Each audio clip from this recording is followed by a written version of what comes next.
Last week I spoke about how the gospel was in a lot of ways helping to prepare my heart for Lent. It's something that I never really or never did well, which is prepare for Lent. And it's actually quite fitting because that actually is, I didn't know this, I just learned. Septuagesima Sunday, and I'm probably saying that wrong, but is the start of that period that the church gives us to prepare for Lent. It's a time for us actually to reflect and prepare for Lent, and that's the purpose of this reading being here as well, this gospel being here for us. Is, again, more preparation for Lent. And I think for me, it's just about reflecting of where I am, reflecting on those things in my life that need that work.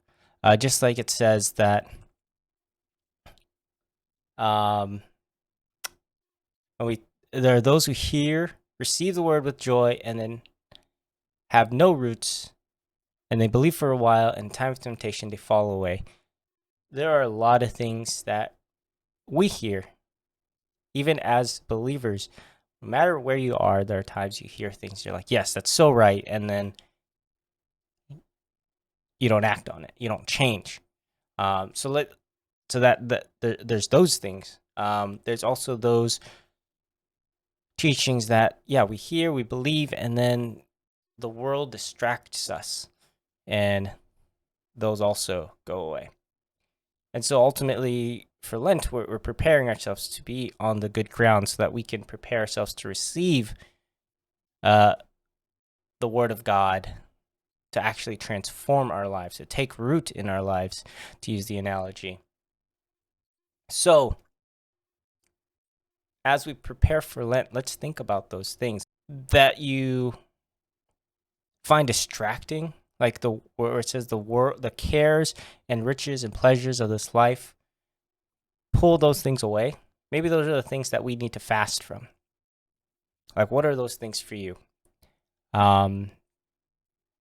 And then the parts where it says the things that just don't take root, there's obviously a hardening of heart there. Maybe those are the things that you should focus on for your prayer.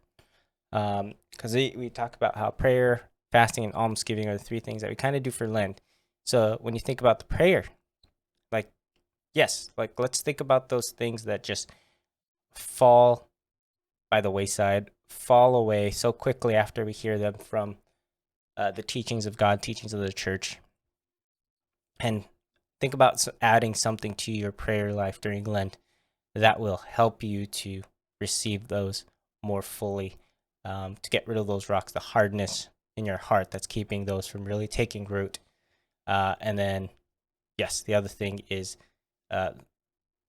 those riches, pleasures that choke away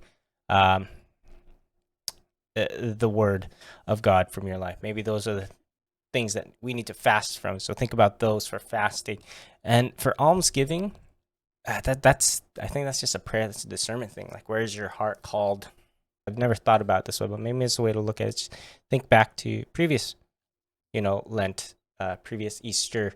What are the joys? What are the gifts? What are the blessings, the graces that you receive from that season that have really taken root in your heart? And then maybe finding some way to be charitable in that regard, because God asks us for our first fruits. So maybe that's one way of doing it I've never thought of until now.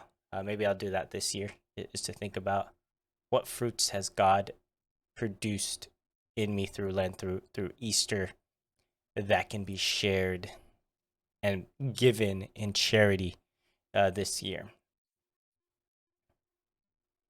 So yeah, this reading, I think, is pretty straightforward. It is Jesus being like, stop, stop, take a deep inventory, take a deep look at your soul as we enter into Lent. And what do you need to do to be closer to sainthood? Pretty simple. Those are my thoughts. Those are my ideas. If you find those helpful, hopefully, I hope that those things can be helpful for you. And if they are, let me know what you're thinking about giving up for Lent. I'll post mine up once I figure those out. I'm still praying through that. I really don't know. But I think I will say, as just a little preview, I think I'm considering doing gospel reflections every day. I think during the week, because I'm so busy with work and stuff, I won't be able to do like long videos like this. But I think I will put like very short, quick thoughts together. Yeah, that don't take too much effort to edit and post up. But I think that's where my heart's right now, at least in terms of prayer, is adding gospel reflection every day.